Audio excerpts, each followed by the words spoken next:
Boa noite a todos. Em primeiro lugar, gostaria de... acho que na programação vocês viram que consta o nome da Adriela Luz, da professora Adriela Luz. Infelizmente, ela, devido a um quadro gripal acometida, ela não pôde comparecer, ela está convalescente em casa.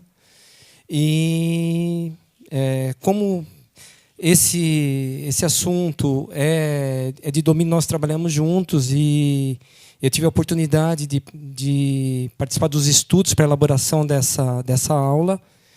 Eu fui convidado para estar ministrando esse tema, que é extremamente importante, que é o manejo clínico, o tratamento e os cuidados farmacêuticos, que é praticamente também o que nós vamos fazer na prática quando nós nos depararmos com os pacientes que estão acometidos com ou há uma suspeita, ou existe um quadro gripal, ou há um agravamento e suspeita do H1N1.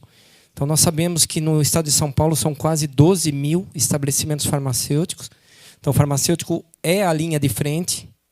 Muitas vezes, as pessoas, no primeiro sintoma, o primeiro local que procuram, aonde é? Às vezes é a farmácia, não é? É a drogaria, muitas vezes, para se automedicar e, muitas vezes, para buscar orientação. Nem sempre aquele paciente ele procura o farmacêutico. Ele procura áreas, às vezes, de autoatendimento e ele vai lá. Ele está acostumado, quando ele em gripes anteriores, a tomar o seu analgésico, o seu antitussígeno, o seu mucolítico e, muitas vezes, ele pega no autosserviço e vai direto para o caixa, não é isso que acontece?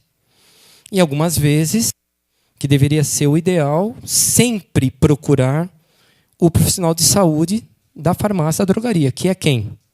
O farmacêutico, né? 100% das vezes. Mas aí é a importância de nós trabalharmos com uma orientação com a nossa equipe e também educando a população. Isso é cultural. A automedicação, infelizmente, ela faz parte da cultura do brasileiro. E muitas vezes ele nem vai até a farmácia, ele tem em casa, que guardou, que sobrou da gripe anterior, ele vai usar, quando eu tenho tosse eu uso isso, quando eu tenho dor no corpo, dor de cabeça eu uso aquilo, e às vezes ele mesmo inicia o tratamento. E como nós vimos pelas duas doutoras anteriores, a apresentação, a coisa é séria, né? Não é uma patologia. O pessoal normalmente fala, uma gripinha. Não, mas é uma gripinha que mata, não é isso? Que mata.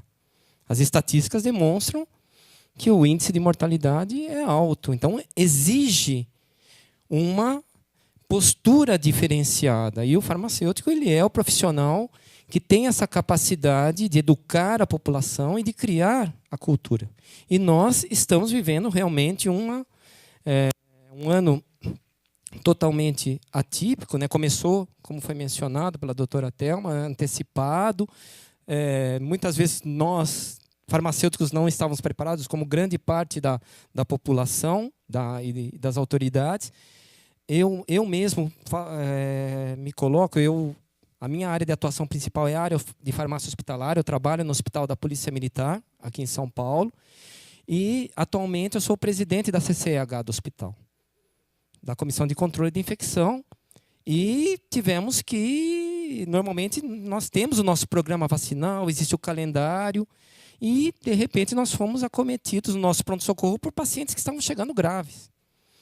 E aí, reunião de urgência, buscar, junto às SUVs, né, a orientação, buscar se tem alguma recomendação especial em relação à própria questão da vacinação.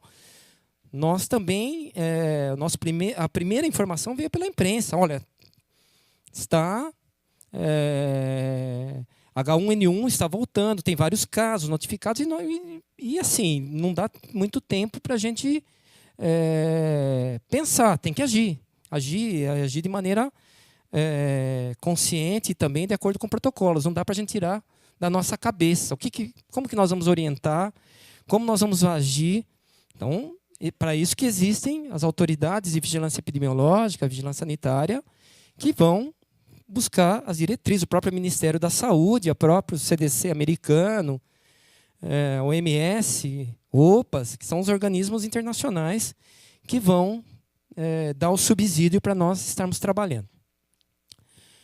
Na hora de elaborar esse material, de até fazer esse bate-papo com vocês, eu e a professora Adriela fomos buscar na literatura protocolos de trabalho focados na farmácia, ou o farmacêutico, como que ele pode trabalhar nessa situação de pandemia, ou como ele age.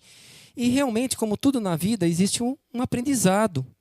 Em 2009, o primeiro surto, né, a primeira onda aí mais recente do H1N1, nós tivemos vários países onde os farmacêuticos foram chamados a elaborar planos de contingência, de trabalho. E de todos o que eu busquei, juntamente com a professora Adriela, foi um modelo canadense de trabalho. Lá, a Associação dos Farmacêuticos Canadenses fizeram um plano de enfrentamento focado no farmacêutico. Principalmente, eles tiveram o reconhecimento que o farmacêutico era a linha de frente e poderia atuar muito do ponto de vista de orientação, de monitoração e de encaminhamento para os hospitais, para os tratamentos e orientando a população a não se automedicarem. Naqueles casos que realmente não é possível. E essa experiência de 2009, ela continua até hoje lá no Canadá, muito forte. E nós trabalhamos aqui dentro, no contexto do Conselho Regional de Farmácia aqui do Estado de São Paulo, de estar elaborando um programa, um seminário, que é esse seminário que está ocorrendo hoje, e também mais algumas ações que eu vou estar falando ao longo aí da minha apresentação e ao final da minha apresentação. Então, já foi visto essa parte introdutória, vou passar um pouquinho mais rápido. Já foi mencionado que o vírus influenza ele ocorre durante todo o ano. É mais frequente no outono e no inverno. Esse ano, praticamente, já começou bem no início do outono, mesmo final do verão, quando as temperaturas caem, principalmente no sul e no sudeste. Pacientes que têm uma maior tendência a ter algum grau de complicação são os idosos, crianças, gestantes, pessoas com alguma comorbidade. Esses grupos de pacientes apresentam maior risco de desenvolverem complicações e muitas vezes caminharem para um quadro de óbito. A melhor maneira de se prevenir, isso sem sombra de dúvida, é a vacinação, é vacinar-se anualmente. Por uma questão de prioridade, existem os grupos de risco. Então, tem muita gente que questiona, mas por que não vacina todo mundo? Isso é estudado. Então, essas recomendações elas não saíram da cabeça de uma pessoa. Isso é consenso, que se vacina, é óbvio que quem tem condições financeiras e deseja se vacinar e não está nos grupos de risco, podem se vacinar. Isso é muito comum na Europa, nos Estados Unidos, no Japão. As pessoas têm o hábito, inclusive nos Estados Unidos, as vacinações ocorrem em drogarias e farmácias. Lá é regulamentado. Como aqui no Brasil também já foi regulamentada a possibilidade de aplicação de vacinas em farmácia. Nós estamos numa fase aqui atualmente de aprofundamento, de descrição desse serviço. Mas legalmente, o Conselho Federal de Farmácia, existe uma resolução que permite. Então nós sabemos que a prevenção é a melhor estratégia de controle de propagação do influenza. A vacina ela é capaz de promover imunidade durante o período de maior circulação do vírus e reduz o agravamento da doença. Isso é comprovado por inúmeros estudos científicos, ano após ano, então não se discute. Embora existam algumas correntes que muitas vezes questionam a vacinação. Isso não é só no Brasil, é nos Estados Unidos, na Europa, existem correntes de pensamento contra a vacinação. Eu, particularmente, me preocupo muito com isso. E isso vem, inclusive, conversando com 2 diretores médicos de grandes empresas de vacinação, uma delas a GlaxoSmithKline, a outra a Sanofi. esse ano, o mundo apresentou um aumento de demanda de vacina. E muitas vacinas estão faltando. Vacina pentavalente, hexavalente, não, estão em falta. Se alguém for procurar numa clínica de vacinação, talvez, vacina contra meningococos. Porque houve um aumento da demanda mundial de vacina. E os laboratórios não estavam preparados. Então, existe falta de vacina, não é? Ah, mas é culpa do governo. Sempre a nossa tendência é culpar alguém, né? Ah, é culpa do governo que não comprou, que não planejou, não previu. Não, nós estamos vivendo um período mundial de realmente de incremento de vacina. Então, hoje, nós partimos desse princípio que não existe questionamento contra a efetividade da estratégia vacinal.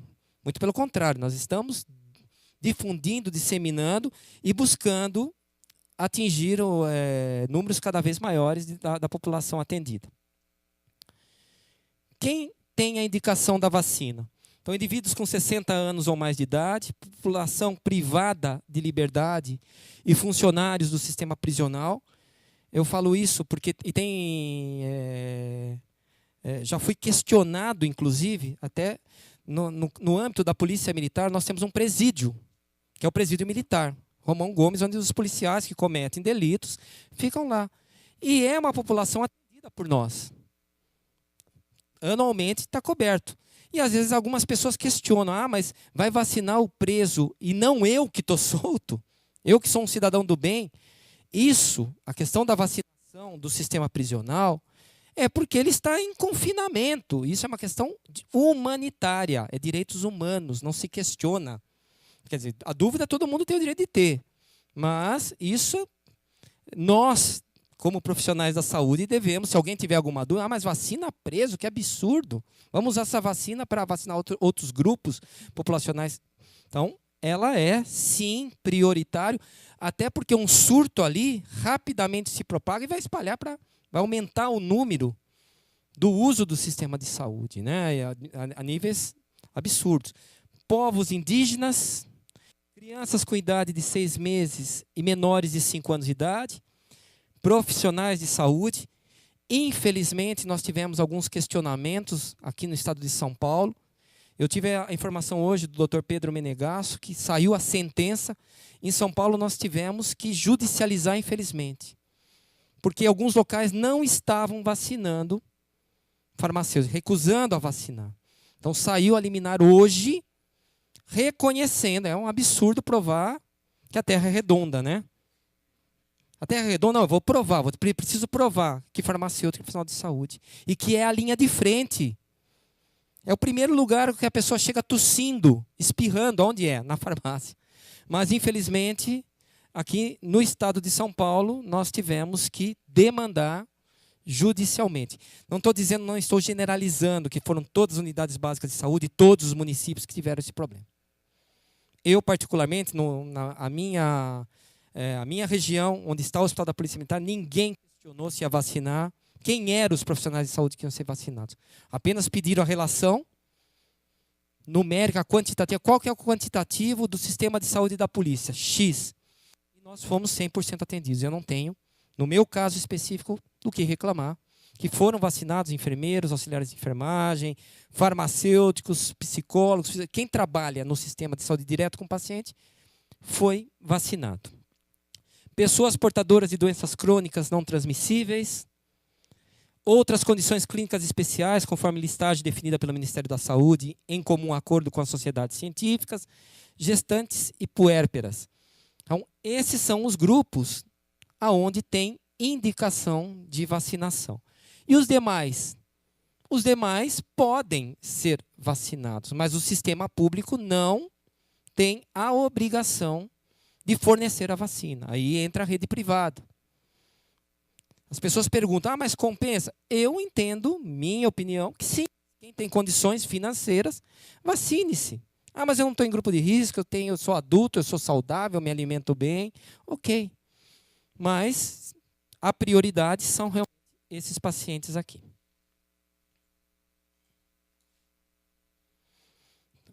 Além da vacinação, é recomendável a adoção de outras medidas de prevenção e controle e também o monitoramento dos casos. quantas pessoas que muitas vezes chegam na farmácia, se automedicam, ou nem vão para a farmácia, não vão para uma unidade básica de saúde, não procuram atendimento hospitalar e passa desapercebido, não entra na estatística, isso é ruim. Então, a monitoração ela é muito importante, a farmácia é um centro de monitoração, de encaminhamento desses pacientes. Então, as outras medidas de prevenção, evitar aglomeração, não é isso?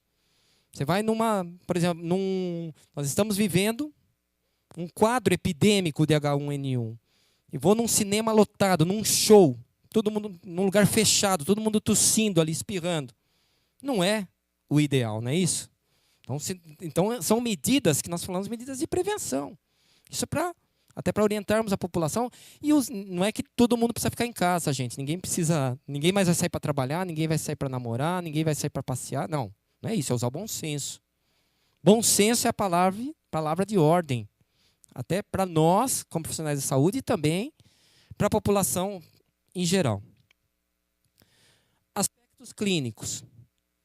Período de incubação de 1 a 4 dias. Nossa, mas é um range muito grande, né? 1 a 4 dias? Sim, porque tem pessoas, diferentes faixas etárias, diferentes grupos de pacientes. Então, tem pessoas que fica incubado um dia, no dia seguinte já desenvolve os sintomas. E outros demoram mais. Transmissibilidade. Adultos ocorre principalmente 24 horas antes do início dos sintomas e dura até 3 dias após o final da febre. Então, aquela história, né? Muitas vezes a pessoa fala assim, nossa, eu não tive contato com ninguém que tinha sintomas e não sei de onde veio essa gripe. Então, muitas vezes, a transmissibilidade... Antes mesmo dos sintomas, se eu convivi com uma pessoa que estava gripada ou desenvolveu, mesmo sem os sintomas, ela já estava transmitindo. Crianças podem durar em média 10 dias, podendo se prolongar por mais tempo em pacientes imunossuprimidos. Outro aspecto importante, os vírus são transmitidos pela inalação de pequenas gotículas, produzidas durante a tosse e espirros, que infectam as células do epitélio colunar do trato respiratório. Então, o espirro, apenas às vezes o respirar muito próximo, a troca, né, de saliva, o beijo, por exemplo, é um fator de transmissão do vírus. A partir da infecção, ocorre rapidamente um processo inflamatório, edema, necrose das células epiteliais e também a disseminação para o restante do trato respiratório, até os bronquíolos e alvéolos. Então, tem um acometimento do trato respiratório como um todo. Na ausência de infecção bacteriana, existe uma recuperação das células epiteliais em 3 a 5 dias e a recuperação completa da função ciliar. Graças a Deus, né, o tecido pulmonar ele se regenera muito rapidamente. Então, após 3 a 5 dias, já tem um restabelecimento, uma recuperação da função ciliar, que está prejudicada no quadro agudo. Sinais e sintomas. Isso é muito importante para nós. Nós estamos falando de manejo clínico, de orientação, de triagem, de monitoração, que é o papel principal do farmacêutico nas farmácias e drogarias.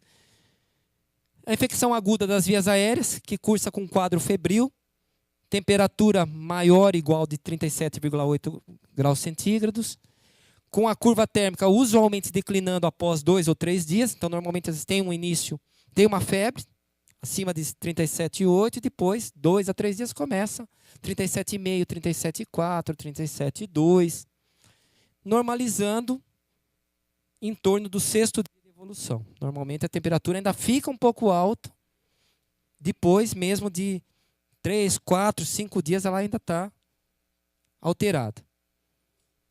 O que a literatura nos mostra que a febre geralmente é mais acentuada em crianças. Então, a tendência é que ela seja mais alta em criança. Então, às vezes, aquela febre que assusta, né? Todo mundo, quem tem criança na família, ou quem é pai ou mãe, a gente fica desesperado, né? Quando tem um filho ali com febre, aquela febre de 38, 38,5, 39, já assusta. Então, a criança realmente tem uma tendência a ter a febre mais alta. Quais são os outros sintomas que são importantes? Calafrios, mal-estar, cefaleia, dor muscular, né, mialgia, dor de garganta, artralgia, né, dor nas articulações, prostração, aquela pessoa às vezes que está deitada no sofá, fica lá, não tem vontade de fazer nada, né? Acho que todo mundo já teve um quadro gripal, sabe o que é essa prostração.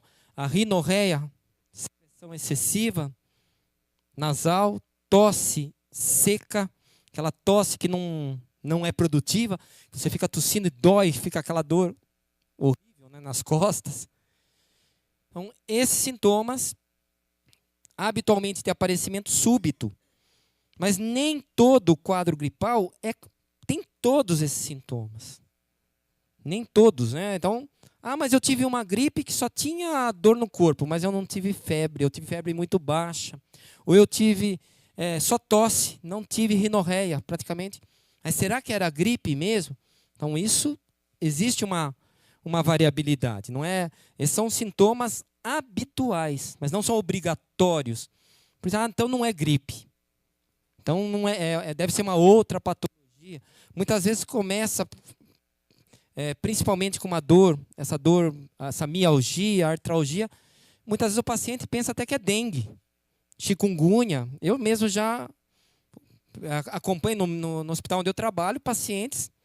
Muitas vezes o próprio médico, às vezes o emergencista, lá, o que trabalha no pronto-socorro, muitas vezes na dúvida, né? Nossa, mas a dor é tão forte, dor no corpo, a mialgia.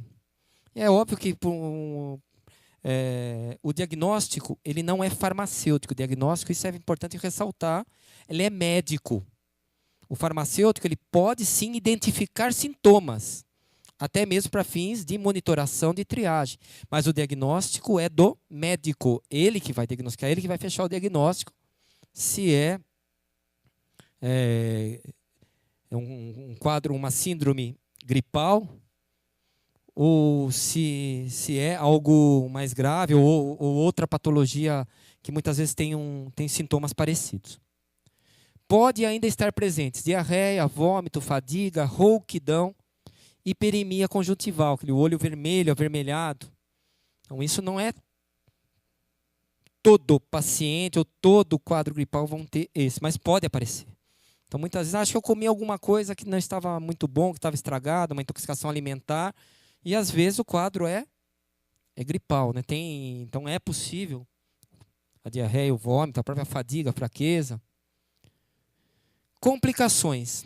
Então, a evolução da gripe, do influenza, geralmente tem resolução espontânea, ou seja, são as doenças chamadas autolimitadas. Ela vai sarar com ou sem tratamento. Muitas vezes, né, ela se encaixa nesse perfil. Porém, existem variedades, cepas de vírus que são mais agressivas do que outras. Que têm um risco maior de levar a um agravamento do quadro, até mesmo a óbito, que é o caso da H1N1. Mas, normalmente, tem resolução espontânea em 7 dias. Embora a tosse, o mal-estar, a fadiga pode permanecer por semanas. Aquela história, nossa, eu estou com a gripe encruada, né? Popularmente as pessoas usam. O que é a gripe encruada? É o sintoma que realmente é esperado que demore 2 semanas. Nossa, mas eu tive gripe há 3 semanas. Ou acho que ficou doente de novo. Eu acho que eu peguei outra gripe, uma gripe nova. Não. É o quadro do influenza, é a evolução do influenza. E em alguns casos podem apresentar complicações.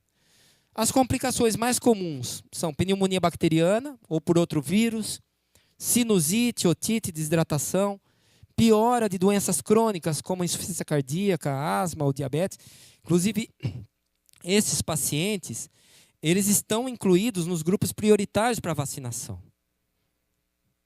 Pneumonia primária por influenza, que ocorre predominantemente em pessoas com doenças cardiovasculares, especialmente doença reumática com estenose mitral, ou até mesmo em mulheres grávidas. Então, essas complicações, elas são sérias e são potencialmente letais.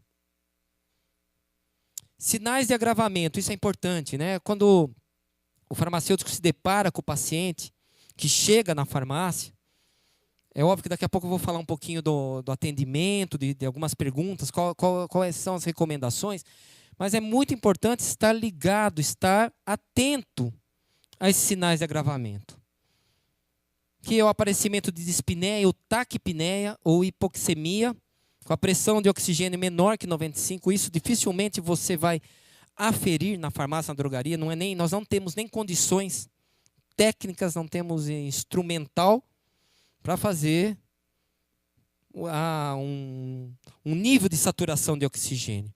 Mas muitas vezes o paciente que tem normalmente a pele mais clara, você percebe nas extremidades ou nos lábios, na ponta dos dedos, que está roxeado. Isso é um indicador de...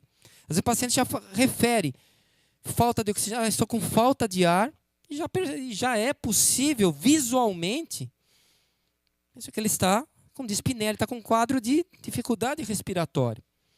Eu estou colocando isso porque tem alguns casos que você não vai nem aprofundar. É procurar atendimento médico urgente. Não vou nem fazer perguntas adicionais. O paciente, nossa, estou com uma falta de ar. Falta de ar?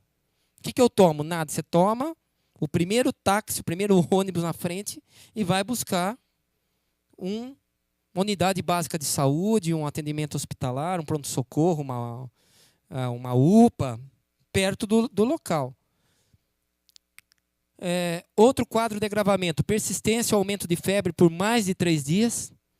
Então, aquela febre que normalmente começa a recuar com 3 dias, não recua, continua alta, persistente, pode indicar uma pneumonite primária por influenza ou secundária a uma infecção bacteriana. Então, a coisa é séria. Ah, mas eu vou ficar tentando tomar um antigripal ou tomar um xarope para tosse. Não vou.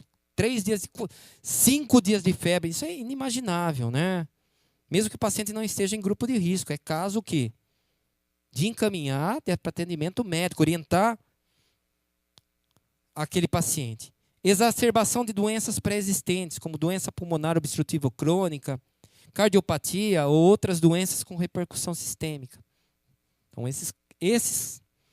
a piora de um quadro de diabetes, o paciente é diabético, e de repente ele descontrola o nível glicêmico dele, óbvio, isso é uma piora, né? Um sinal de agravamento, nem se discute. Não vamos ficar tentando tratar esse paciente ou orientá-lo a não se automedicar.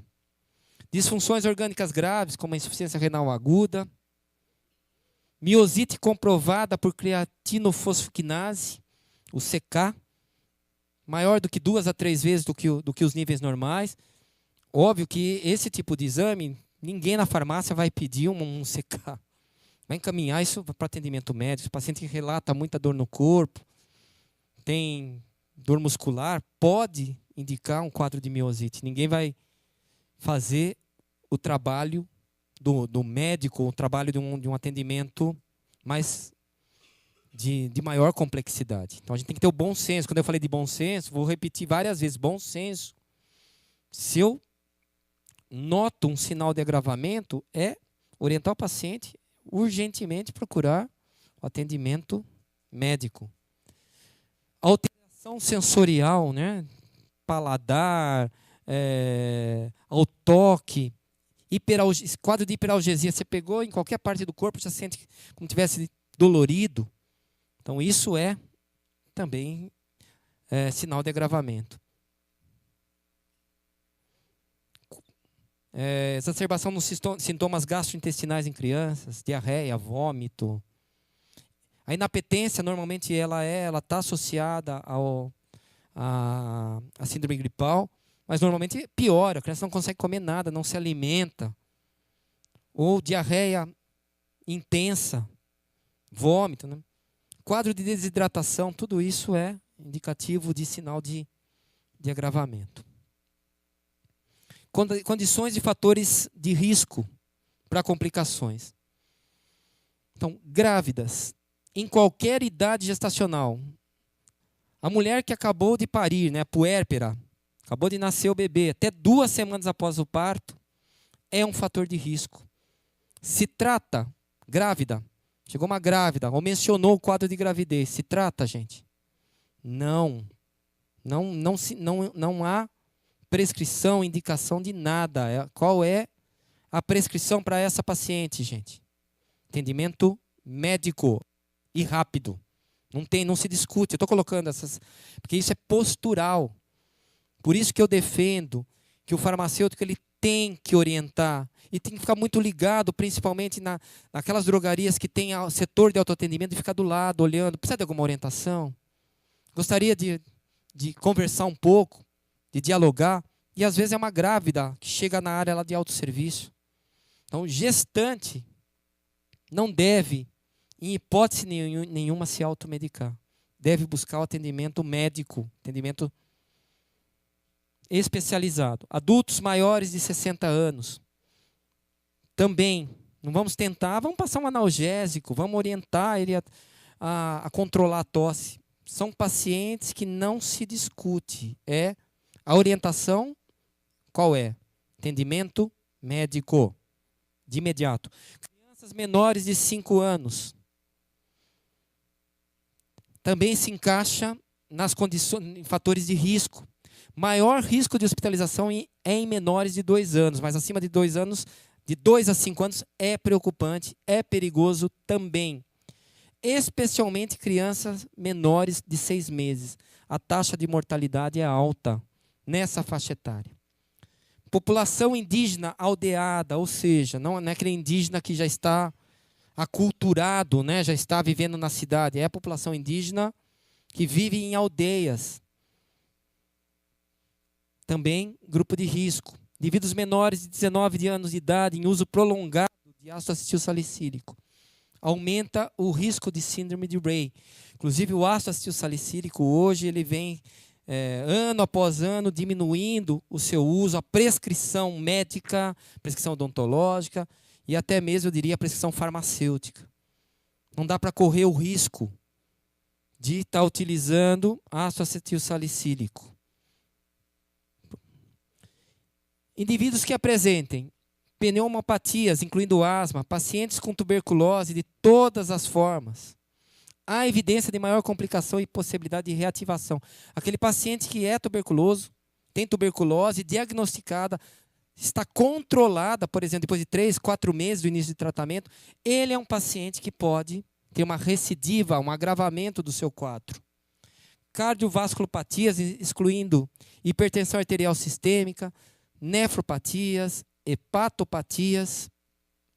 Todos esses pacientes são pacientes também que devem ser tratados com bastante cautela, orientados de maneira diferenciada dos demais. Inclusive, quando eu for falar do tratamento daqui a pouco, do manejo terapêutico farmacológico, o Zeltamivir, que é o Tamiflu, ele é um medicamento que pacientes nefropatas normalmente tem que ser utilizado com cautela. Existe índice de creatinina, né? O índice de creatinina abaixo de 30, normalmente você tem que reduzir a dose pela metade. Então não é a mesma dose usual. Hepatopatas também muitas vezes é necessário, existe restrição de uso. Então preciso identificar essas condições nos pacientes. Doenças hematológicas, incluindo anemia falciforme, também são situações que exigem um acompanhamento mais próximo, um atendimento médico, um acompanhamento de maneira mais diuturna. Distúrbios metabólicos, incluindo diabetes mellitus. Então, são esses pacientes também, além dos outros grupos que eu já mencionei, que necessitam de atenção especial. Transtornos neurológicos, pacientes que têm esses transtornos de desenvolvimento, que podem comprometer a função respiratória, aumentar o risco de aspiração. Por exemplo, quadros de disfunção cognitiva, lesão medular, pacientes com quadro, que tem epilepsia, paralisia cerebral, síndrome de Down, acidentes vasculares encefálicos ou doenças neuromusculares, esses pacientes também têm uma predisposição maior ao agravamento e necessitam de um acompanhamento mais próximo.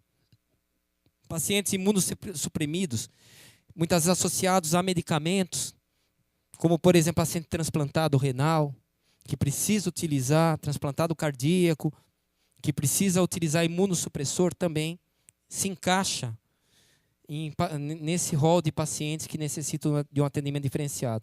Pacientes com neoplasias, muitas vezes pelo próprio tratamento quimioterápico, que leva a um quadro de imunossupressão, HIV, AIDS ou outros pacientes ou outros quadros de imunossupressão. Pacientes obesos, especialmente aqueles com índice de massa corporal IMC maior ou igual do que 40, em adultos, também necessitam de alteração. Até uma vez me perguntaram se o oseltamivir em paciente obeso eu preciso aumentar a dose. Não. Ele tem uma boa distribuição corpórea, mesmo em pacientes que estão com índice IMC maior do que 40, não se altera a dose. Ainda é a dose padrão que eu vou mencionar daqui a pouco para vocês. Então, tem condições específicas, principalmente a parte farmacocinética, que é importante o farmacêutico orientar os demais membros da equipe, principalmente aí o médico, o enfermeiro, em relação à necessidade ou não de ajuste posológico. Então, nós temos aqui dados da pandemia de 2009, que seriam uma proporção de condições de risco para complicação entre os óbitos. Então, já foi mencionado pela doutora Thelma, já foi que as doenças cardiovasculares, respiratórias, doenças imunossupressoras, metabólicas. Então, aqui está listado da maior para menor, né? Obesidade mórbida, hemoglobinopatias como anemia falciforme, todos eles são condições de risco para complicação, mas a maior realmente é cardiovascular. Por isso que hoje, pacientes que têm doenças cardiovasculares e não se encaixam lá no grupo de crianças acima de 60 anos, basta o médico fazer o pedido, a justificativa, esses pacientes são vacinados. Então, todas essas condições aqui, elas se encaixam no papel de triagem do farmacêutico. De necessidade de um acompanhamento, de vacinação, se não foram vacinados ainda. Do ponto de vista de manejo clínico, é importante, né, para nós manejarmos corretamente, é preciso considerar e diferenciar os casos de síndrome gripal e síndrome respiratória aguda grave, que é o SRAG, a sigla.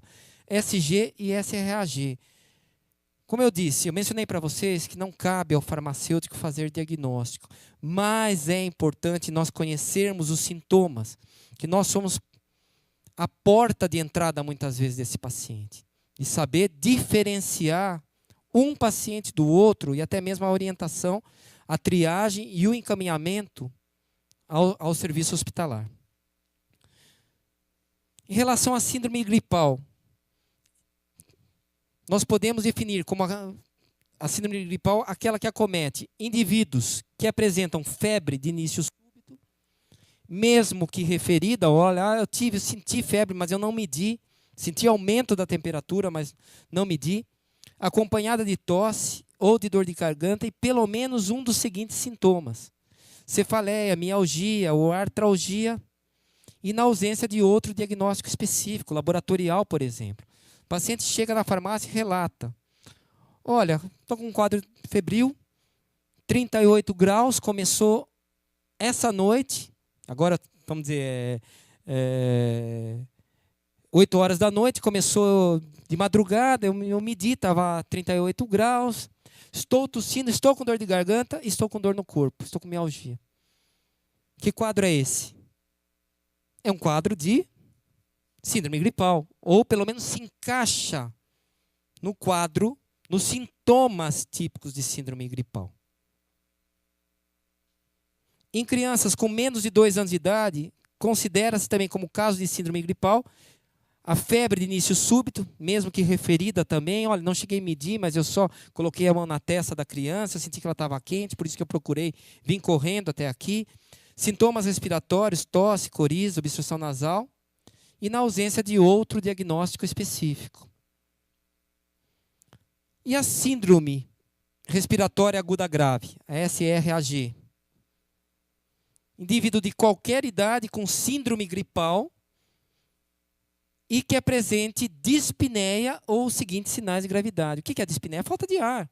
Qualquer indivíduo chegou com um quadro gripal, que nós já mencionamos, mas dispneia, falta de ar. Mas na farmácia eu tenho como avaliar? Eu não tenho como avaliar laboratorialmente, eu não tenho equipamento, não tenho um capnógrafo, que é um equipamento que mede nível de saturação de oxigênio. Mas o paciente relata: estou com falta de ar. Muita falta de ar. Não estou ou se visualmente, ao exame visual, se percebe que o paciente está roxo, as mãos, as extremidades roxas, o lábio arroxeado, é realmente indicativo de uma síndrome respiratória aguda grave. Automedica esse paciente? Indica alguma coisa? O que vocês acham? Não, gente. Encaminhamento médico urgente, rápido. Saturação, né? A pressão de oxigênio menor que 95 no ar ambiente. Nós não temos condições de medir isso, como eu mencionei, medir isso numa drogaria, numa farmácia. Não temos esse intuito e nem desejamos. Nós tivemos algumas polêmicas recentes questionando, né, algumas entidades médicas questionando, farmacêutico quer ser médico. Não, farmacêutico não quer ser médico. Farmacêutico quer ser farmacêutico, não é isso? Nós sabemos muito bem os nossos limites legais, éticos, técnicos. E é isso que nós estamos aqui. Saber até onde nós podemos ir e qual é a orientação correta, qual a triagem, qual o encaminhamento correto. Que mais? Sinais de desconforto respiratório, o aumento da frequência respiratória, piora nas condições clínicas de doença de base, como eu disse, a hipertensão, um quadro de diabetes piorou, um quadro de asma piorou, o paciente não consegue respirar, tudo isso é indicativo de síndrome respiratória aguda grave. Hipotensão em relação à pressão arterial habitual do paciente. O paciente costuma ter 13/8, 13/8. Chegou na farmácia, quadro gripal, você vai aferir a pressão arterial dele e está lá. 9/5, aí quadro hipotensivo. E os outros sintomas da síndrome gripal, né? Dor no corpo, febre de início súbito. Nem se discute. O paciente está com hipotensão, quadro de síndrome respiratória aguda grave. O objetivo de nós conhecermos os sintomas da síndrome gripal e da síndrome respiratória aguda grave é apenas screening para encaminhar esse paciente. Porque é a porta de entrada do sistema de saúde, é a farmácia. Não dá para a gente fechar os olhos para isso. Indivíduos de qualquer idade com quadro de insuficiência respiratória aguda, durante o período sazonal, durante o período que nós estamos vivendo, que é o outono, inverno, que é o período mais suscetível ao aparecimento da gripe. Em relação ao uso do antiviral, os benefícios de uso, hoje não se discute mais. Na época, em 2009, existia muita controvérsia. Será que funciona, não funciona? Deve ter indicação médica ou não? Em que situações? Hoje está pacificado que pacientes com síndrome gripal e síndrome respiratória aguda grave, suspeitos de influenza, são beneficiados sim pelos antivirais. Então, em 2009, durante a pandemia de 2009, eu posso dizer para todos os senhores e as senhoras que salvou vidas. Os estudos demonstram isso. Que o antiviral, então, mas vamos esperar, será que tem que usar? Se tiver indicação, deve-se utilizar sim. Mas a indicação ela é precisa. E quem vai indicar não somos nós farmacêuticos, é o médico. Nós podemos sim discutir clinicamente o quadro, sugerir, mas a prescrição ela é médica. Então ela está respaldada, o uso do antiviral, por várias entidades, Organização Pan-Americana de Saúde, Sociedade Brasileira de Infectologia, Sociedade Brasileira de Pneumologia e Tisiologia, Sociedade de Medicina Intensiva Brasileira, Sociedade Brasileira de Pediatria, então Sociedade Brasileira de Medicina da Família, Federação Brasileira de Ginecologia e Obstetrícia, todas essas entidades, elas reconhecem a efetividade, o uso, a indicação, e por isso que se trabalha com protocolos clínicos para isso. Em relação à síndrome gripal em pacientes com condições e fatores de risco para complicações, além dos medicamentos sintomáticos e da hidratação, está indicado o fosfato de oseltamivir, que tem o nome comercial de Tamiflu, para todos os casos de síndrome gripal que tenham condições e fatores de risco para complicações. Independente da situação vacinal, tomou ou não tomou vacina, tem quadro de síndrome gripal. Entra naqueles grupos de risco, é criança, menor que 5 anos, é acima de 60 anos, tem fator de risco, hoje se recomenda o antiviral. Então, não é só na síndrome respiratória aguda. A própria síndrome gripal, já se tiver os fatores de risco e as condições, independente. Ah, mas eu fui vacinado, então não preciso. Precisa. Aí a importância do farmacêutico de orientar. Mas eu fui vacinado, tem que tomar? Porque muitas vezes é ao contrário. O paciente, ao mesmo tempo que eu falo que o brasileiro é uma população que tradicionalmente se automedica, mas também muitas vezes quando precisa se tratar, não trata. Ou não vai aderir ao tratamento. Ah, eu tomei 2 dias só, já começou a melhorar, eu parei. Então, o tratamento é 5 dias? É 5 dias. Então, é fundamental nós orientarmos. Aí o papel realmente do farmacêutico na dispensação desses medicamentos, a orientação correta.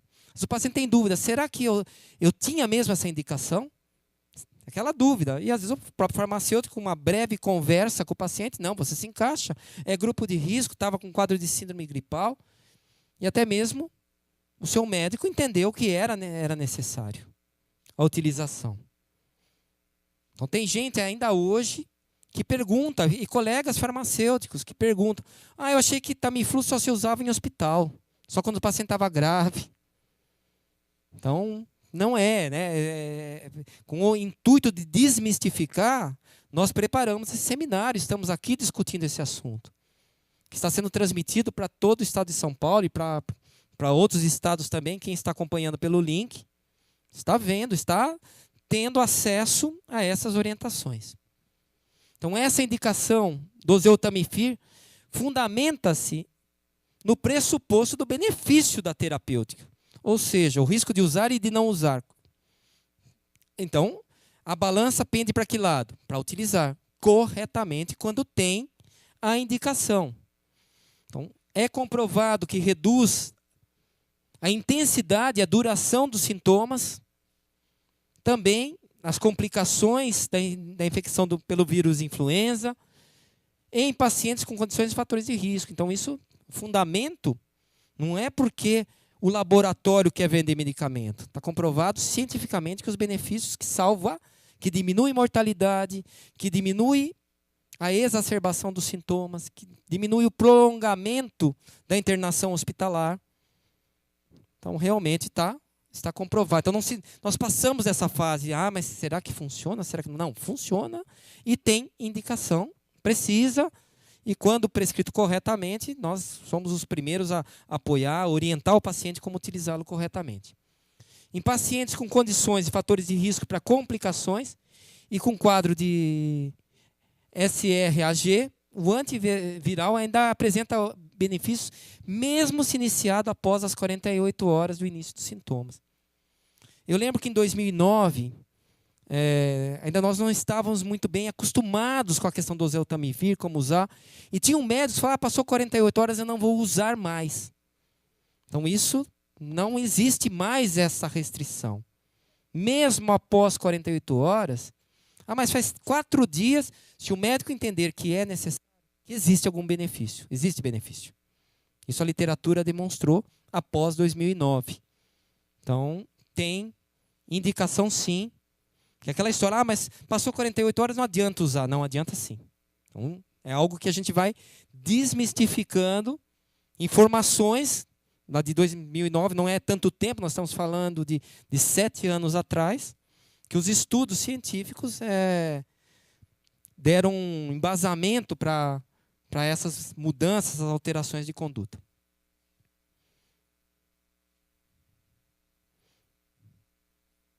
Então, a prescrição do fosfato de Oseltamivir deve ser considerada baseada num julgamento clínico, preferencialmente nas primeiras 48 horas após o início da doença, além dos medicamentos sintomáticos da hidratação. Significa o seguinte: o paciente está com um quadro de síndrome gripal, o SRAG, está com dor no corpo, está com febre alta, eu não vou deixar de medicá-lo, não é isso? Com analgésico. Ou muitas vezes a tosse está insuportável. Se o médico entender que precisa, que é necessário a prescrição de um mucolítico, ele vai prescrever. Não só vai, como muitas vezes deve prescrever, até por uma questão de bem-estar do paciente. Então, o julgamento ele é clínico.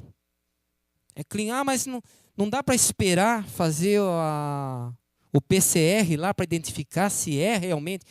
Então, ao longo dos últimos anos, desde 2009, optou-se por esse protocolo, que a avaliação é clínica. Não se espera resultado. Mesmo que você possa, para fins epidemiológicos, que deva ser colhido, realmente aí entram os serviços de sentinela, a questão da coleta das amostras, mandar para os laboratórios de referência. Até a doutora Thelma me corrija se eu estiver equivocado. A monitoração, a parte epidemiológica, ela é importante de você acompanhar. Mas a prescrição, se eu for esperar muitas vezes, eu falo até com experiência de causa mesmo. Nós, muitas vezes, é coletado e vem o resultado, às vezes vem do Adolfo Lutz, com 2 semanas, 15 dias. É importante aquele resultado. Até mesmo para comprovação, para fins estatísticos e até mesmo epidemiológicos nacionais, do Estado, nacionais. Mas a prescrição ela é clínica, baseada nos sintomas, no que o médico está avaliando o paciente. Todos os pacientes com síndrome gripal devem ser orientados para retornar aos serviços de saúde em caso de piora do quadro clínico. Piorou, ele vai tentar continuar se tratando em casa? Ou a farmácia, o farmacêutico vai indicar algum medicamento em caso de piora, gente?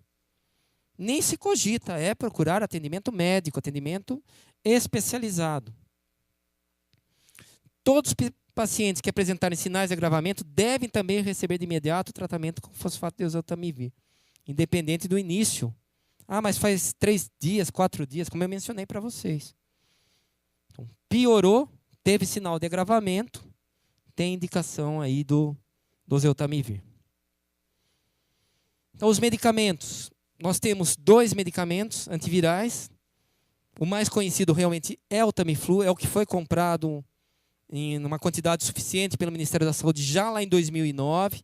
Houve uma preparação, isso é estratégico, todo o país tem uma preparação para pandemias, não é só no caso aí da H1N1, está preparado, o Brasil possui uma boa, eu sou testemunha, já em 2002, 2003 eu fazia parte do grupo da gripe aviária, na Polícia Militar, onde tinha um infectologista, eu era o farmacêutico do grupo. Então, nós não tivemos realmente, epidemiologicamente falando, no nosso serviço, mas nós estávamos preparados, se realmente a coisa agravasse. Até mesmo como a gente ia atender, porque o policial, no nosso caso, é a linha de frente da sociedade. Se o policial estiver doente, quem que vai atender a população? Então, nós, quando começou os primeiros casos, lá na Ásia, nós já tínhamos um plano de enfrentamento, já estávamos alinhados com o plano de enfrentamento do governo federal, do governo estadual. Então, e essa experiência, né, de 2002, 2003, da gripe aviária, depois 2009, hoje nós temos um grupo de monitoração da gripe interna da Polícia Militar, que a gente sempre tá discutindo, está levantando trabalhos, papers, que a gente discute e acompanha, e estamos sempre vigilantes para estar preparados. Então, em 2009, né, o oseltamivir nós não conhecíamos muito, né, não conhecíamos a farmacologia, a farmacocinética, ainda era algo muito recente, mas ao longo desses últimos 7 anos, muitos estudos foram publicados, a droga está aí disponível. E, como eu mencionei, o tratamento com antiviral de maneira precoce pode reduzir a duração dos sintomas e, principalmente, a redução da ocorrência de complicações. Então, a fundamentação do uso hoje está bem clara. Então, os estudos observacionais, incluindo pacientes que estão hospitalizados, ou seja, mais graves, demonstraram maior benefício quando é iniciado até 48 horas do início. O maior benefício não significa que não tem benefício. Isso era um paradigma que foi quebrado nos últimos 7 anos. Ah, passou 48 horas, não adianta usar. Não adianta sim.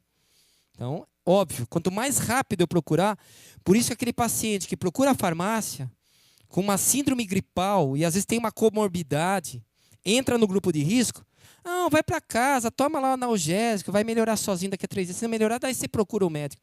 Eu estou ajudando ou estou atrapalhando esse paciente? Estou atrapalhando, né? Estou atrapalhando o restabelecimento dele, uma complicação, a cura desse paciente. E ainda mais, estou disseminando, porque esse paciente vai ficar tossindo, vai ficar andando de ônibus para cima e para baixo, não é isso? quando na verdade ele devia passar pelo atendimento médico e muitas vezes receber um atestado médico para ficar em casa. Não é isso? 2 dias, 3 dias. Infelizmente, nós temos uma cultura no Brasil de não afastar paciente por gripe, achar que gripe é corriqueira. Isso é um problema seríssimo de saúde pública. Dificilmente você passa no médico e ele te dá um atestado, né? Não vou, gripe não, eu já ouvi de médico, gripe não dá atestado. Não dá atestado? Então vamos lá, vamos ficar andando de ônibus, né, no metrô, espirrando, né, na cara dos outros, não é isso? É incrível. No Japão, inclusive, acho que muitos de vocês já devem ter até assistido algumas imagens, que as pessoas andam de máscara lá. Tal é o cuidado com a gripe. Né? Existe essa conscientização da população. Então, se alguém falar, estava com uma síndrome gripal, procurou um médico, o médico mandou 7 dias em casa, 5 dias em casa. Aqui no Brasil é capaz de chamar de vagabundo, né? Ele inventou sintoma para ficar afastado. Então, eu estou dizendo, nós temos problemas culturais.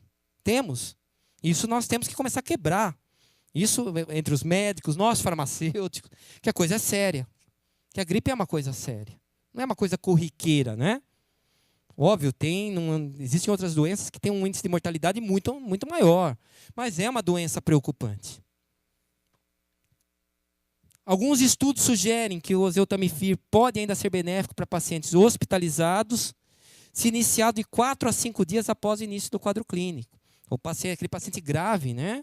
Pode ser beneficiado mesmo 4, 5 dias depois do início do quadro clínico.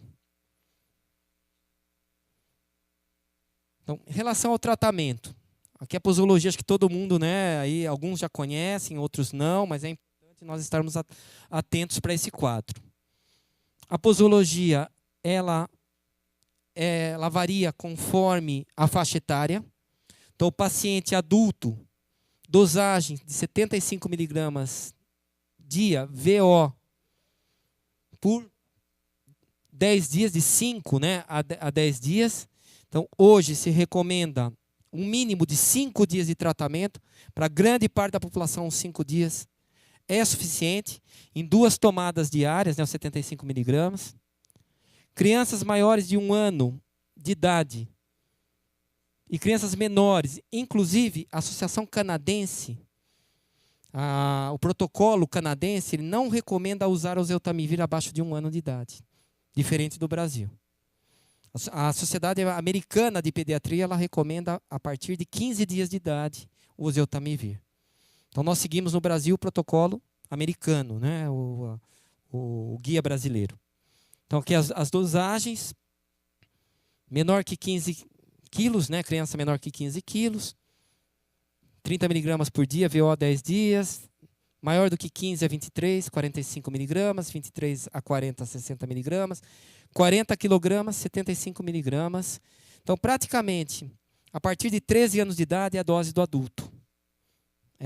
Mas eu estou na dúvida. Maior de 40 ou acima de 13 anos, qual é a dose?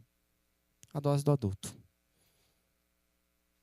O zanamivir não é uma droga tão usada, tão prescrita, não é a droga de escolha do protocolo brasileiro, é o oseltamivir, mas aqui está a dose do adulto 10 miligramas, 2 inalações de 5, uma vez ao dia durante 10 dias. E crianças maiores do que 5 anos, 10 miligramas também, 2 inalações de 5, uma vez ao dia por 10 dias. Não tem recomendação abaixo de 5 anos de idade. Não tem dados de segurança do medicamento.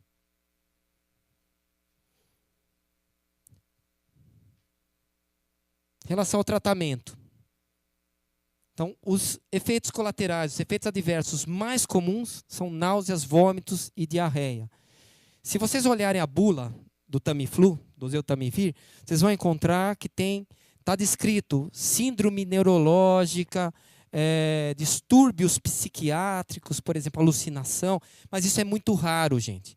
É possível? É possível, está lá, está descrito na monografia do produto.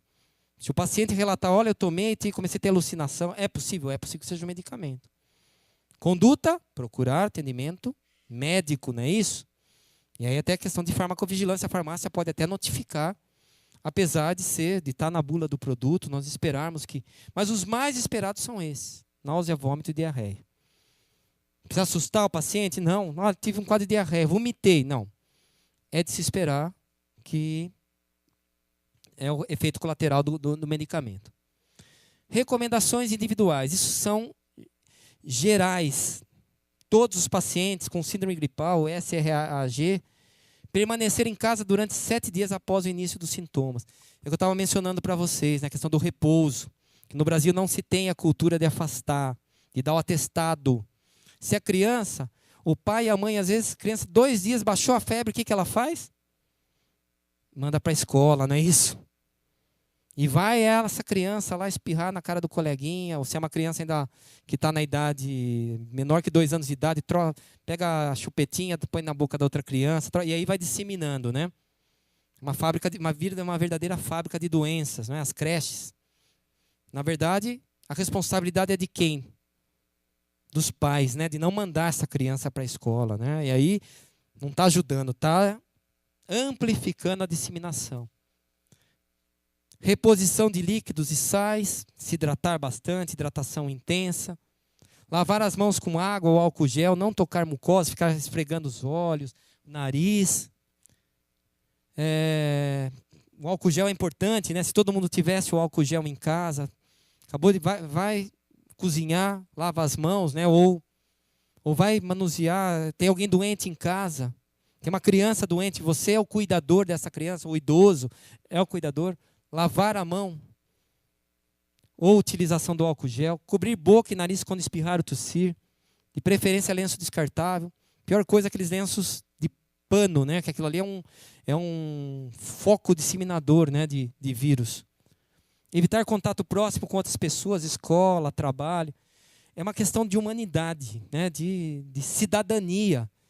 Eu já vi pessoas assim, já estou bom da gripe, eu vou lá no show do sertanejo tal, né? Vai lá e vai.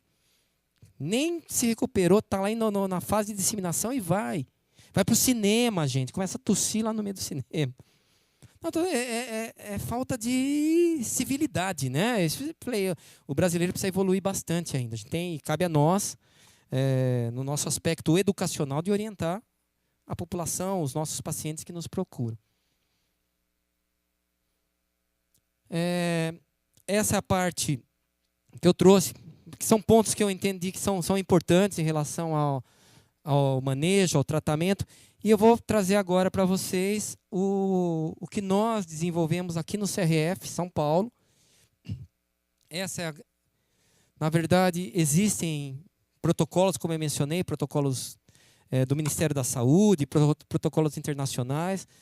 E foi desejo do CRF de São Paulo desenvolver uma ficha de avaliação e também um algoritmo de atendimento, de encaminhamento.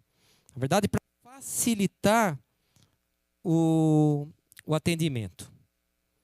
Então, são materiais de apoio. Esses materiais de apoio, a ficha está encartada. Eu vou pedir a gentileza de vocês desconsiderarem essa ficha, vocês vão receber outra agora. Nós fizemos algumas pequenas alterações ainda hoje. Quando estava vindo para cá, nós entendemos que, por bem, alterar alguns pontos. E também, o que eu vou mostrar para vocês, o algoritmo, ele vai estar disponível. Vocês não receberam o algoritmo, mas ele vai estar disponível amanhã no site, o algoritmo de conduta. Então, vamos lá. Vamos primeiro falar um pouquinho do algoritmo, né? O manejo de paciente que apresenta sintomas de síndrome gripal e síndrome respiratória aguda grave, com suspeita de H1N1. Como eu mencionei, até mesmo na hora de pensar no título desse algoritmo, nós tomamos o cuidado de isso não tem uma finalidade, ressalto de novo, diagnóstica. Ou esse algoritmo não substitui o médico, muito pelo contrário. Ele orienta o farmacêutico a fazer o correto encaminhamento e com a maior brevidade possível. Então, quando chegar um paciente com suspeita de H1N1, porque, como eu disse, o manejo ele é clínico, muitas vezes o diagnóstico é clínico.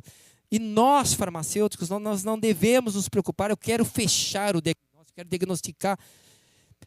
Apenas eu vou me atentar aos sintomas da síndrome gripal e da síndrome respiratória aguda grave. Então, o paciente com suspeita de H1N1 que apresente instalação abrupta de febre. Eu estava bom ontem, hoje acordei com 38, com 37,8, com 38,5. Seguida de mialgia, dor de garganta, artralgias, prostração, dor de cabeça, tosse seca, podendo ou não estar presente diarreia, vômito, fadiga. A febre está presente em torno de 3 dias. Ou o paciente fala, não, começou há 2 dias atrás, mas está intenso, continuo com dor no corpo. Com a progressão, piorou. Eu comecei, depois de 2 dias, eu comecei a tratar em casa. E aí piorou, comecei a ter falta de ar. Às vezes o paciente relata isso. Não é nem todo paciente que começa a febre procura a farmácia ou procura o atendimento médico. Às vezes ele ficou lá em casa tentando se tratar. 1 dia, 2 dias, 3 dias. E às vezes o paciente relata, 3 dias, 4 dias depois, olha, eu comecei com esse quadro, estou tossindo, estou com febre, continua a febre, sou diabético. E aí o que eu faço? Qual é a conduta? Então a conduta é a seguinte, se ele tem esse quadro mencionado, febre alta, início abrupto, significa o quê? Isso caracteriza esses sintomas, a síndrome respiratória aguda grave. Sim, nem se discute encaminhar ao atendimento médico. Ah, mas eu estou na dúvida, não sei, a febre não estava tão alta, era 37,5, mas está com tosse seca. Naquela dúvida. Sugere síndrome gripal? Sim, sugere síndrome gripal, mas eu não sei se chega a ser uma síndrome respiratória aguda. Como eu mencionei, nós não temos que nos preocupar com o diagnóstico, isso quem vai fazer é o médico. Mas se ele relata o quadro de síndrome gripal, se nós detectarmos na nossa anamnese, no nosso bate-papo com o paciente, é idoso, é criança menor de 2 anos, é grávida, está amamentando, nem se discute. Qual é a conduta? Médico. É grave, eu suspeito. Aí, quando eu digo, é o bom senso aliado às informações técnicas que nós estamos passando para vocês.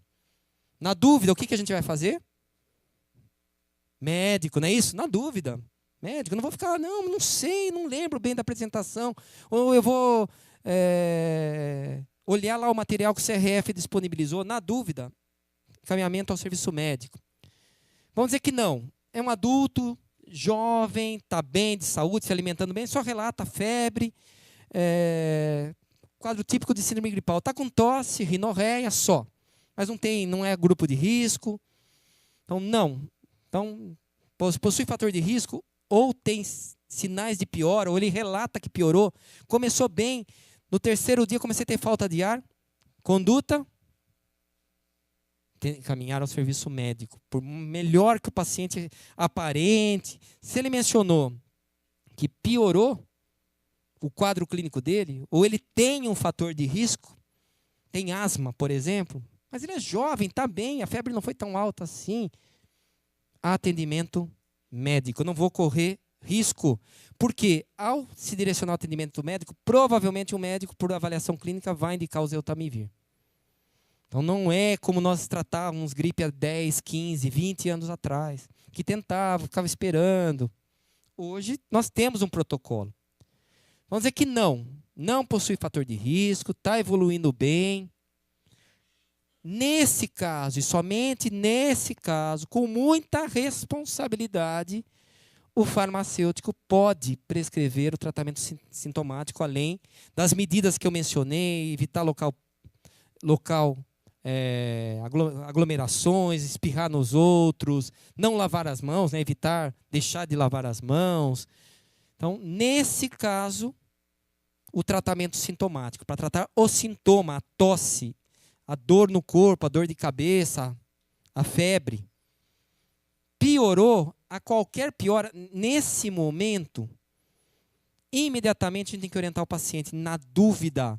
Você achou que piorou? Não precisa voltar na farmácia, vai direto ao médico, encaminhamento ao médico.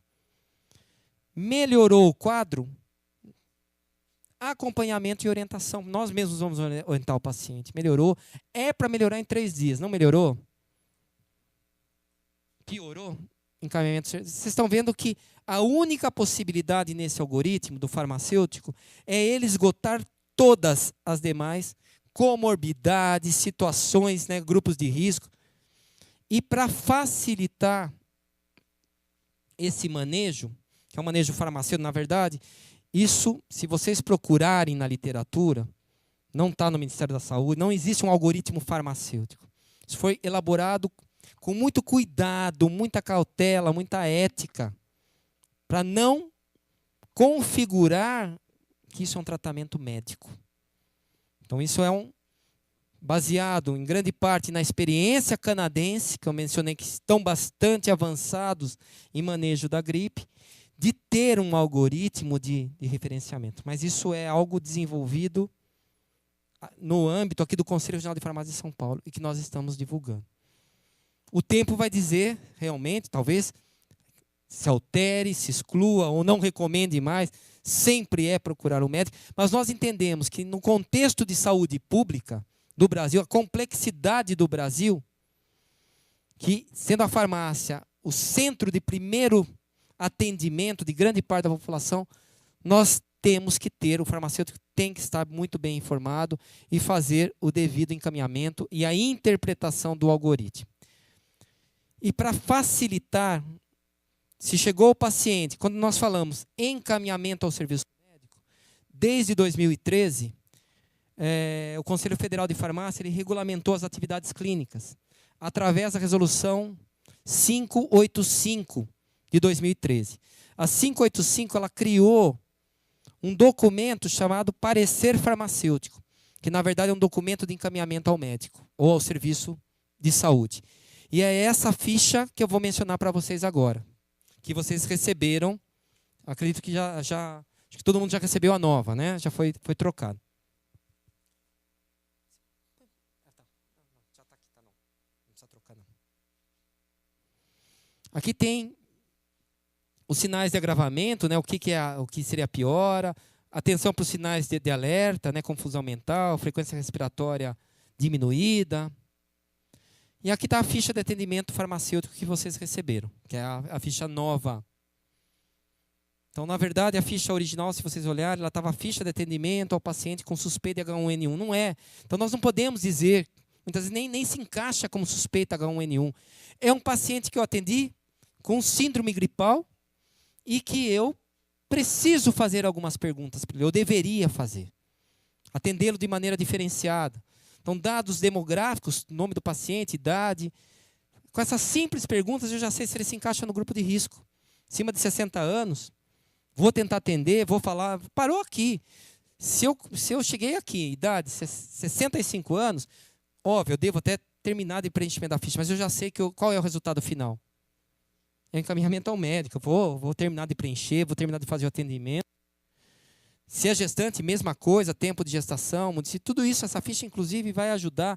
O intuito é ajudar quando o paciente chegue no serviço de saúde, no serviço médico, já tenha alguns dados preliminares anotados. A própria enfermagem, muitas vezes, que faz a triagem nas UPAs, ou pronto-socorro, já recebe a ficha. O intuito é já acelerar o atendimento. Muitas vezes você fica 3 horas, 4 horas ali, e o farmacêutico já identificou que o paciente está com febre alta a tempo, é grupo de risco. O intuito é auxiliar o sistema de saúde. A entrevista farmacêutica viajou nos últimos 7 dias para a área onde esteja ocorrendo surto. Na verdade, isso hoje, o estado de São Paulo, a gente sabe, né, que o município de São Paulo, por exemplo, a concentração de casos é grande, então mas quem está lá no interior de São Paulo, na fronteira ali com Mato Grosso do Sul, ou se está em outro estado, talvez essa informação é relevante. Esteve numa área que tem índices alarmantes ou índices maiores? Tem, então, tudo bem. Início abrupto de febre, mensurada ou referida. Não, eu medi, estava 38, estava 38,5, começou de repente. Mais tosse ou dor de garganta ou insuficiência respiratória aguda, sem outra causa evidente. Sim ou não, né? E se tiver temperatura, melhor. Auxilia. Manifestações relatadas pelo paciente: náusea, vômito, mialgia, artralgia, tosse, garganta inflamada, desconforto respiratório, pressão e quadro de hipotensão. Vamos supor que vocês preenchem, o paciente relate tudo, tudo sim. Praticamente é o quê? Não, gente, pelo amor de Deus, rápido, né? Eu vou ligar para o SAMU, vim buscar esse paciente. Não, talvez seja isso. Eu tô brincando, mas às vezes o caso é grave mesmo. Entendimento é imediato. Não dá para ficar esperando, né? Não, eu vou para cá. Não, daqui você está indo. Vou chamar o SAMU daqui. Você vai sair daqui já na ambulância do SAMU. Então, o quadro, né, de parâmetros fisiológicos e bioquímicos, pressão arterial, temperatura corpórea. Muitas vezes você tem até o exame laboratorial. Óbvio que não é comum o paciente chegar na farmácia com o exame laboratorial, mas pode acontecer. Então, quais são alguns parâmetros bioquímicos, né, ou hematológicos que são importantes? Aqui eu coloquei leucocitose, leucopenia, neutrofilia, o CPK, DHL, né, enzimas hepáticas. Tudo isso ajudaria aí na elucidação. Informações complementares que eu achar pertinente escrever. O paciente relata dor intensa, mal-estar, ficou prostrado, não começou a ter perturbação visual, sensorial, está com um quadro de hiperalgesia na pele, ao tocar na pele. E aí eu faço o quê? O encaminhamento. Solicito que o paciente seja avaliado, visto que apresenta sintomas de síndrome gripal, /SRAG com suspeita de H1N1. Agradeço a atenção. Nome completo, CRF, data, né, assinatura do farmacêutico. E, se possível, passar o endereço da unidade básica de saúde mais próxima. Então, na verdade, foi o intuito nosso instrumentalizar, não é simplesmente dar informação, mas é criar algumas ferramentas como o algoritmo e como a ficha de avaliação, para auxiliar. Então, nós sabemos que ficar de braço cruzado não vai resolver nada, não é isso? Então, enquanto entidade, enquanto Conselho Regional de Farmácia, de ter uma atitude proativa, colaborativa, ética, profissional, científica, não é sair da cabeça nossa, minha ou da professora Adriela, que infelizmente tenho certeza que ela gostaria muito de estar aqui, porque ela é uma apaixonada pela infectologia, o mestrado dela foi em infectologia na Unifesp, gosta demais dessa. Quem conhece a Adriela sabe o quanto ela gosta, quanto ela ama a microbiologia clínica, quanto ela gosta de estudar, de trabalhar com isso. Então, tenho certeza, espero que tenha, nesse momento ela deve estar nos assistindo. Eu gostaria de agradecer o empenho dela, a dedicação, inclusive no grupo aqui do CRF, do grupo da gripe, já lá em 2009 nós tínhamos ela, foi uma das precursoras do grupo da gripe aqui do Conselho Regional de Farmácia, estuda bastante o assunto, vai buscar conhecimento, vai buscar protocolo, sempre está tentando evoluir profissionalmente. E ao final do protocolo, nós temos algumas orientações ou o próprio glossário para auxiliar no preenchimento do formulário. Alguns termos que são citados, mas às vezes o que é uma oligúria, por exemplo? Eu vi lá, não tô muito habituado. A eliminação de urina de volume inferior a 500 ml por dia. Ou seja, o paciente que não está urinando. Isso são, muitas vezes, o que é uma mialgia? Não, mialgia é a dor muscular. Tem gente que sabe que está na ponta da língua, outros nem tanto. Então, é para uniformizar. Pensando nisso, o glossário foi estruturado, foi montado. Orientações para a prevenção da gripe, a questão da vacinação, orientar. Se a gente identificar um paciente, uma criança de 3 anos de idade, chegou na farmácia com o pai. Primeira pergunta, né? Foi vacinado? Não. Então, lógico, vou orientar, vou dar orientação, buscar o atendimento médico, posso até preencher a ficha da criança para aquela mãe, mas eu vou orientar sim a vacinar, buscar a vacinação. Quando nós atingirmos 100%, né, da meta proposta pelo Ministério da Saúde, a gente está muito feliz, satisfeito, e é isso que a gente tem que buscar, né? Nós sabemos que o papel do farmacêutico é fundamental para atingir níveis maiores. A questão da prevenção, dos cuidados. Então, tudo isso vocês vão ter receberam no material. Vai estar disponível no site, no portal. Eu levantei mais ou menos 12 trabalhos científicos junto com a professora Adriela. O protocolo canadense está lá inteiro, na íntegra. E a partir de amanhã já vai estar disponível no site. Se vocês quiserem baixá-lo na íntegra, como que o Canadá se preparou para a pandemia de 2009, vem se preparando atualmente, como eles vêm trabalhando, quais orientações que o farmacêutico lá dá, tem o protocolo completo. Obviamente, nós adaptamos alguns pontos que nós achamos importantes, outros não dá, não está na cultura brasileira ou do farmacêutico brasileiro, mas está lá o protocolo completo do Ministério da Saúde, que é de 2015, que é o último que está em vigor, que é o manejo. Então, recomendo a leitura. É óbvio que aqui eu trouxe alguns pontos que eu julguei, nós julgamos importantes, dentro de 1h20 de palestra, que foi o que foi designado para a professora Adriela e agora para mim. Aprofundem, estudem mais o assunto, se interessem, disseminem tudo que vocês aprenderam aqui. E, em nome da diretoria do Conselho Regional de Farmácia, agradeço a presença de todos. Nós vamos ter agora a discussão, né? a formação da mesa. Estou no Conselho Federal de Farmácia como conselheiro federal, no meu 2º mandato. Fico à disposição de todos para sugestões, críticas, reclamações. Estou disponível aqui, fora daqui também. Como muitos de vocês sabem, eu já fui diretor desse conselho durante 3 mandatos, um como secretário-geral, 2 como vice-presidente. Tenho um carinho enorme por esse local. Sempre trabalhei como voluntário, gosto do que faço e eu tenho certeza que nós procuramos cumprir o nosso papel social. Muito obrigado.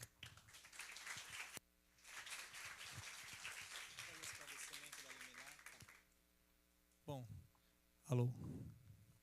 Eu gostaria de fazer só, em nome da diretoria, tinha me pedido para fazer esclarecimento, que saiu agora no portal, inclusive, sobre essa questão da ação civil. E fiquei já sabendo que o doutor Marcelo, este Marcelo é mais rápido do que este Marcelo, e que ele já adiantou alguma coisa, mas para a gente deixar bem esclarecido, né, de forma técnica, a questão jurídica, então até vou ler aqui, que é mais fácil. O CRF São Paulo entrou com ação civil pública em face da União, pedindo, com urgência, para que os farmacêuticos sejam inseridos no programa de vacinação prioritária contra H1N1. Em face a essa ação civil pública, o próprio Ministério da Saúde, por meio do Departamento de Vigilância das Doenças Transmissíveis, emitiu, e aí eu quero que vocês prestem atenção e anotem, a nota informativa número 121 de 2016, na qual ele reconhece o farmacêutico como grupo-alvo, trabalhadores de saúde, grupo este que é um dos grupos prioritários para a vacinação do H1N1. Dessa forma, o Departamento Jurídico do CRF aconselha que, caso algum farmacêutico foi negado vacina em algum local, leve, né, essa nota técnica, compareçam nesse posto de vacinação no seu local, munidos desta nota técnica que encontra-se no portal do Conselho Regional de Farmácia. Tá?